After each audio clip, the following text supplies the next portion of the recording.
Hey everybody, Colt JK back again. I wanted to make a part 2 for my Jeep JK review video because there is some stuff that I forgot to go over in the first video, mainly being price range and stuff like that. So, like I said in the first video, this is a 2010 Jeep Wrangler JK Sport 2-door. You do get the manual locks, manual windows, and everything like that. With this being upgraded with the off-roading stuff and everything that's done with it, you're going to be looking to pay from a dealer probably around 14,000 something like that. This does have 116,000 miles on it now. If you get something that has lower than 100,000 miles and is stock, you're probably going to be looking at 16, just the way it's sitting, 16,000 off of a dealership lot. Private sale values, obviously, they fluctuate a little bit depending on what the person wants, what the person's looking for, what they have done to it, what the buyer, wants. But like I said, just the way it's sitting, probably 13, 14, somewhere around in there for this particular one. Now, this one does have the six-speed manual transmission, like I said before. If you do get the automatic, or if you're going to look for an automatic, you're going to be seeing a little bit higher price than the manuals. That's just usually how it goes in today's market, that people are looking for automatic transmissions rather than the manuals. That doesn't really bother me. I drive manual every day.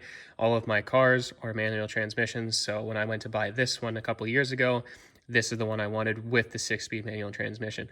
Now, with that being said, you do get the 6-speed manual as well as the 4x4 transfer case knob, which is directly beside it. And this knob is shift on the fly for 4-wheel high. So if you're going down the road and you're in a situation like in the snow or something like that, and you feel the need to shift it into 4-wheel drive, you can do that just simply by pulling back, and it'll go into 4-wheel drive. If you want to go into 4 low, you're going to have to put the transmission into neutral, and then go into 4 low, wait for it to show up on the dash, everything like that. But for 4 high and 2-wheel drive, you will be able to shift on the fly or shift while you're driving. You do have a regular style emergency brake, hand brake here. It's not electronic. And these years, 2007 to 2010, will all have this set up. 2011 still had the 3.8 liter motor, but they changed over the interior to the new interior design for those years.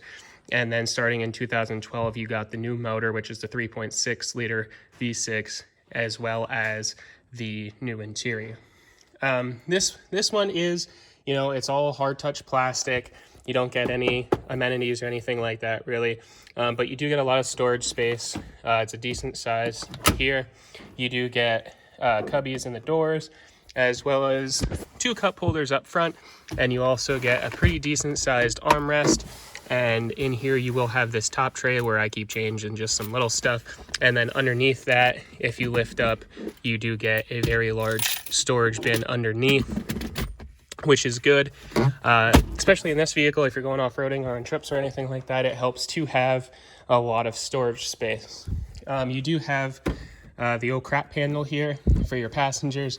It really helps. And on this particular one, I did put grab handles up top. It helps get in and out, and it also gives something to hold on to. I have one on my side as well that I use quite frequently when I'm off-roading. That's pretty much it for that. You do get 360 adjustable air vents here. Super easy to clean if you're going to do that, and they flip, like I said, 360 degrees, so you can get air wherever you want it to. And a really cool thing about this is that not a lot of people know, it's super easy to take these whole things out. So it's just a quarter twist the opposite direction of what you would normally do. So you're going clockwise to actually take it out, and then these come out. You just have to line up the tabs then when you're going to put them back in, and then it's counterclockwise, obviously. But a neat trick that I learned one day when I was in a parade and it was like 102 degrees outside, we were all dying. I actually took these out up here in the center stack, took them out, put a drink into a bottle I had, put it in here, had the AC going, kept your bottle cool. It was basically like an onboard cooler that you would plug in. That's just a little trick that I picked up over the years, and it does help with a lot of keeping your drinks cool and stuff like that on a hot day. I wouldn't recommend doing it all the time, but in a pinch, it is a neat thing to have. Down below here, you do have an elastic little storage cubby thing. I don't really keep anything in there because it is open on the bottom as well, which is okay, but a lot of stuff falls out if you put them in there. And you do get sun visors up here that pop out, swivel, and extend. And you do have mirrors on the inside, but they are not lit. So helpful during the day, not so helpful at night if you're looking at it there. Coming around the back, speaking of storage space, inside here, you will get the storage cubby in the back. Now this does give you a lot of room. That just slides over and pops up. You do get a very deep cubby back here for stuff. I just keep some off-roading trail stuff back here. And in the stock JK, if you go to buy it, you will get your jack and stuff mounted in this location here. All of your jack and handles and everything will be down here. I obviously have those out because I don't use it for anything. I use my off-roading jack, but just so you get an idea. And I actually have my seats out in the back, but this is where they would normally be mounted here. With the seats in, you get right about here with the storage space. It's not a whole lot. That's why I keep mine out, and I do take my dog hiking a lot, so I keep the seats out generally. Very durable, very, rugged materials back here with the carpet as well. The seats do fold flat, and then they'll flip up, which gives you more storage space. But I found that when the seats are flipped up, they do tend to fly back when you're driving, which creates a little bit of a dangerous hazard if you have stuff back there, and I don't necessarily recommend doing that. Swing gate here, obviously it's just like the front doors, they pop open, no big deal there. On a stock JK or JL, it doesn't matter. You will have your spare tire mounted here, but like I said, I do have this swing gate back here for mine. D-rings in the back. I do have a 2-inch trailer hitch receiver back here that I just have a LED brake light hooked up there that plugs into the trailer towing package. And coming around on this side, I did want to touch on, you do get analog gauges here. Very quick responding, no problems there. You do get your coolant, tack, and then speedometer and fuel. You do not get oil pressure or anything like that. But on the inside of these gauges, you do have the buttons to change your different trip settings and stuff like that. On this one, I do have my this one set up for northwest, and stuff like that, and temperature I typically keep on. And if you press that, then you'll get average mile to the gallon, and then distance to empty, time, that's military time, but distance to empty, and your fuel mileage, MPG. On this one, this is not very accurate. I'm usually getting around 14 in this, but I do have a tuner on it that saves the mileage, so just keep that in mind. It's not the best on gas, so if you're going to be using this as a daily driver on long commutes, it's not the best. And then on this side, it's just going to be your normal trips and stuff like that, so mileages and whatever. I would like to see an oil pressure gauge in here, or at least something to that effect, because like I said, it does burn oil quite a bit. But it is what it is, and it works. It does only go up to 100 miles an hour, and I do not recommend getting anywhere close to that one of these because they are not that great at high speeds. Just to touch over the radio a little bit, like I said before, this is a dual head unit that I just got from Walmart, but it does have Apple CarPlay, USB in, Bluetooth. It has everything that you could possibly want, as well as a regular tuner on here. So if you go back there, you get your different options. It's very crisp, very nice response to everything like that. Settings, you do get a lot of information in here, and it does have the standard fader balance stuff. And the equalizer I really like because they have the presets in here, but you also have the option to go to user and set it exactly where you want. Like for me, I like a little bit higher bass in the low range, and I usually put my treble up a little bit too, but keep it down in the mid range. So that's great there. And if you come over You do get the options for surround sound capabilities. It just makes the sound a little bit better in some people's interest. You do have subwoofer ins in the back that you can remotely control from here and control your gain and stuff like that. Display, just do your brightness.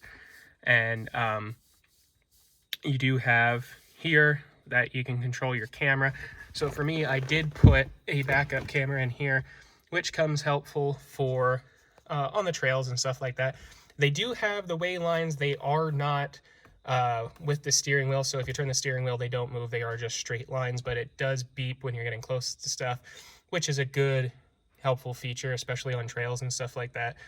And so that works the way it's supposed to. Everything works great. Like I said, it's real crisp and responsive to your touch.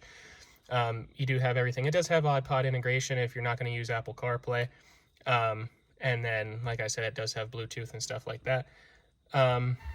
But other than that, this up here, like I said, is the switch display, and it does have the voltmeter, which I keep a very good eye on because I'm running a lot of extra accessories there. But this is just simple. You click your switches, they light up. You can see the voltmeter adjusting there, and you're good to go.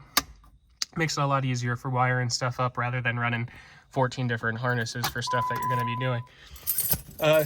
On these miles, 2007 to 2010 JK models, in the Sport, you will be getting a standard key. Like I said, it is manual locks and manual windows. If you get the Sahara trim or you go up to the Rubicon, they do have automatic windows, power windows, power locks, that sort of thing. And then on your key, you will get the keyless entry with lock, unlock, panic, and that sort of stuff. Just to touch a little bit on the motor, the 3.8 liter V6 motor, it is a good motor for the year that it is. It is a little bit weak. You're only typically around 200 horsepower. But like I said, it goes down over the years because this motor is a little bit of an oil burner. And as well as when you go to larger wheels and tires and on a lift, it does get a little bit anemic. 3.6 liter motor that comes after 2012. It is a variable valve timing motor, and it does have more power, more torque, and better fuel economy. I have heard nothing but good things about the 3.6s and have driven a couple myself.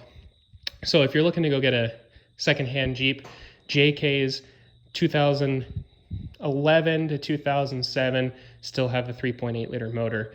And like I said, for highway driving every day, it was a little bit anemic. So if you're going to go a lot of highway miles with one of these, I recommend going for the 2012 and up and getting the 3.6 liter motor. That'll save you with a little bit more power, a little bit more fuel economy, and better highway capabilities for everyday driving. And back here in the rear, I also wanted to touch on quickly. I do have some suspension parts back here, like the rear track bar location there by Rugged Ridge. It really helps to settle things and straighten things out. But if there's anything that you'd like to see about this JK or need information on any JKs, just let me know. Just let me know in the comments and I'll try to help you out the best I can. So this is my full 2-part review of my 2010 Jeep Wrangler JK, and thanks for watching.